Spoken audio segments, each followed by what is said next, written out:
महाराज जी, एक साधक हैं, वो किसी परिस्थितिवश यहाँ उपस्थित नहीं हो पाए हैं और उन्होंने विनम्र प्रार्थना की है कि अगर आप कृपा करके उनके इस प्रश्न का समाधान करेंगे तो उनको भजन में सहयोग मिलेगा जी। महाराज जी, इस अधम का प्रश्न ये है कि यदि पत्नी पति वंचक हो जावे पर पुरुष से रति करे तो क्या पति का क्या कर्तव्य है, क्या उसे साथ रखना चाहिए? पहला प्रश्न। हाँ, पहले ही प्रश्न एक एक का। जैसे अपने को पता चल जाए कि अपनी जो पत्नी है वो धर्म विरुद्ध आचरण करके पर पुरुष से रति करती है, तो हमें चाहिए उसे प्यार पहले दे करके संभालना चाहिए। क्योंकि आजकल ये गलतियां साधारण स्वरूप धारण कर रही हैं। नए नए बच्चों को ना तो हम ब्रह्मचर्य के बारे में शिक्षा दे पा रहे हैं, ना हम उनको इस धर्म के बारे में शिक्षा दे पा रहे हैं।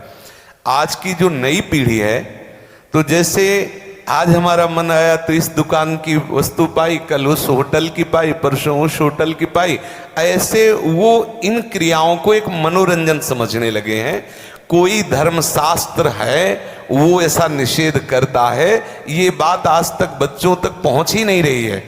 कितने ऐसे बच्चे हैं जो कहते हैं मुझे ये बात पता ही नहीं थी, और उनसे गलतियां, और कुछ ऐसे हैं कि प्रमादवश इन बातों को सुनते भी नहीं, मानते भी नहीं।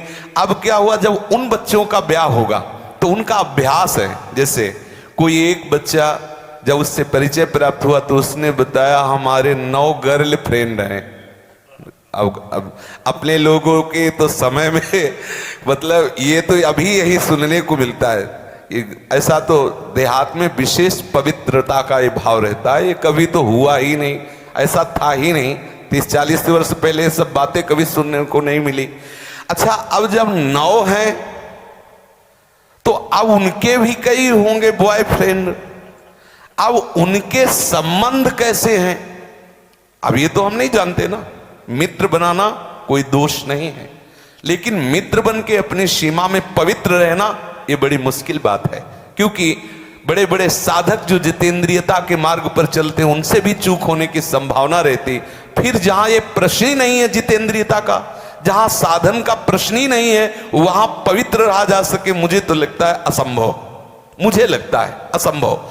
अब यदि उनकी आदतें वहां खराब हो चुकी हैं तो ब्याह होने के बाद उस आदत को एकदम रोक पाना बहुत ही कठिन है।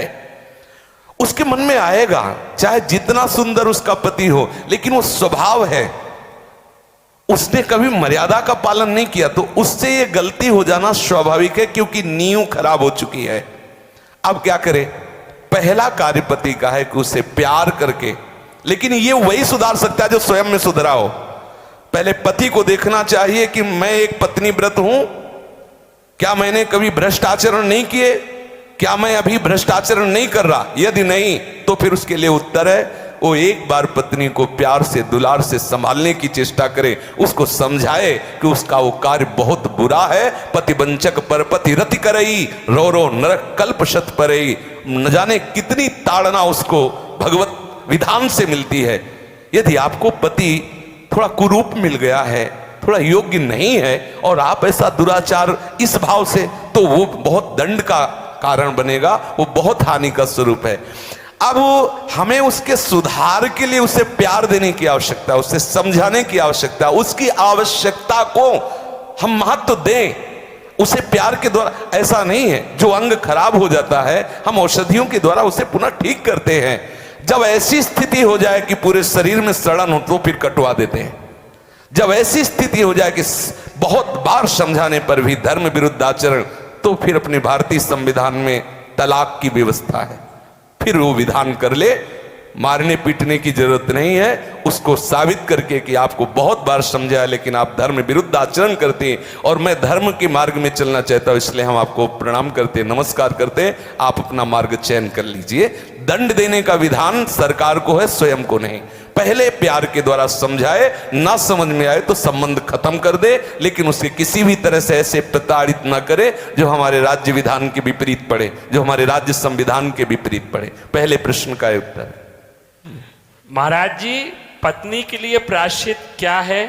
क्या भजन से उस स्त्री का कल्याण हो भजन सकता से है? किसी का भी कल्याण किया जा सकता है। अगर वो व्यभिचारिणी पत्नी है और हमारे प्यार से वो सुधरना चाहती है तो भगवान नाम का आश्रय लेकर के उसे मार्ग में बढ़ाना चाहिए। वो निश्चित भगवत प्राप्त हो जाएगी, उसका निश्चित सुधार हो जाएगा। जब वैश्याएं भगवत प्राप्त हो गई तो वो क्यों नहीं हो सकती? गलती किसी से भी हो सकती। पहले गलती देखने वाले को देखना चाहिए कि मेरे अंदर गलती है कि नहीं। यदि नहीं है तब ये प्रश्न आता है संभालने का। यदि है तो पहले आप अपने में ब्रेक लगाइए। आप चलो भ्रष्ट आचरण से और उसको बनाना चाहो पतिव्रता तो असंभव। यदि आप सत्य मार्ग से चलोगे तो आप में वो दम है, वो प्यार है, उसे समझाया जा सकता है। कितने ऐसे सद्भावना वाले हुए हैं कि संस्कारवश वैश्यालय में फंसी हुई लड़कियों को उन्होंने पत्नी स्वीकार किया और एक सदगृहस्थी की तरह जीवन उनको यापन करने का अवसर दिया। फिर वो तो पत्नी है, यदि वो स्वभावश गलती कर जाती है तो ऐसा नहीं कि आप उसको दंड दें। प्यार के द्वारा आदत है बिगड़ गई, उसे संभाला जा सकता है, आदत से सुधार किया जा सकता है। यदि नहीं सुधरती तब त्याग का प्रश्न उठता है, फिर उसे त्याग दे देना चाहिए। दंड देने का अधिकार नहीं। कोई एक कि किसी तरह भी ऐसी पत्नी को मार देना चाहिए, नहीं, ऐसा अधिकार नहीं। भारतीय संविधान में और भागवतिक संविधान में, दोनों में नहीं। त्याग कर दो। आपका संबंध नहीं बनता तो नमस्कार, आप अपने मार्ग को देखिए। हमारा आपका पाणी ग्रहण संस्कार हुआ था धर्म पूर्वक चलने के लिए। यदि आप धर्म पूर्वक नहीं चलती, आप स्वीकार करो कि आपको बहुत बार समझाने पर भी फर्क नहीं पड़ा, इसलिए आप अपना मार्ग चयन कर लीजिए। ऐसा चलना चाहिए। और उद्धार तो अपिचेत दुराचारो भजते मां मनन्य भाग। जिसने ये निश्चय कर लिया अब लो नशानी अपना, आज से ही वो परम पवित्र है। आज से अभी साधुरेव समंतव्या सम्यक व्यवसिता। ऐसा गलती होती रही, स्वभावश गलती है, आज से अब नहीं करूं। उसी समय से वो महात्मा है, वो पवित्र है, भगवत शरणागत है, इसलिए उसको आदर देना चाहे। कल ये पापी था, ऐसी बात ध्यान करके हम उसका कभी अनादर न करें। कल भूल से उससे गलती हो गई, आज उसने निश्चय कर लिया अब नहीं करूंगा, उसे भरपूर प्यार। मुझे तो लगता है प्यार से पशु को अधीन किया जा सकता है तो स्त्री को क्यों नहीं अधीन किया जा सकता? मुझे तो लगता है यदि हम उसकी एक एक वृत्ति को अपने प्यार में पगा दें तो संभाला जा सकता है। प्यार एक बहुत बड़ी सामर्थ्य है, प्यार में बहुत बड़ी सामर्थ्य है। कोई कितना भी गंदे स्वभाव का पुरुष हो या स्त्री हो, यदि वो परस्पर एक दूसरे को प्यार देने लगे तो सबको प्यार की भूख है, सबको प्रेम चाहिए, सबको चाहिए अपनापन। हो सकता है आपके द्वारा वो अपनापन उसे ना मिलता हो जो उसे चाहिए, अगर वो पूर्ण होने लगे तो हो सकता है उसका स्वभाव सुधर जाए। हमें हर तरह से पहले प्रयास करना चाहिए कि हमारी पत्नी हमारे भाव के अधीन हो जाए, हमारे सत्मार्ग में चलने वाली बन जाए। जब ऐसा ना हो तो अंतिम बात है त्याग दे, उसे दंड विधान के द्वारा स्वयं दंड न दे।